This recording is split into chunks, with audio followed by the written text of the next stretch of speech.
माननीय शरद पवारांचं वक्तव्य की लोकसभेच्या निवडणुकीनंतर प्रादेशिक पक्ष हे काँग्रेसमध्ये विलीन होतील, काय अर्थ आहे या विधानाचा? म्हणजे सरळ सरळ याचा अर्थ असा होतो की माननीय शरद पवार साहेब, त्यांचा प्रदीर्घ अनुभव आहे, राजकारण ते कोळून प्यायलेले आहेत, ते स्वतः हे मान्य करतायत की भाजपाच्या समोर ना त्यांचा पक्ष टिकणार आहे ना उद्धव ठाकरेंचा पक्ष टिकणार आहे.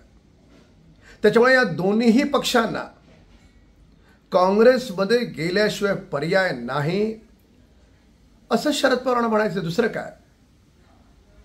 आणि याचा दोन ओळींमधला स्पष्ट अर्थ असा की माननीय पवार साहेबांनी हे स्वीकारलंय की या लोकसभेच्या निवडणुकीत त्यांच्या आणि उद्धव ठाकरेच्या पक्षाला खूप मोठा पराभव पत्करावा लागणार आहे.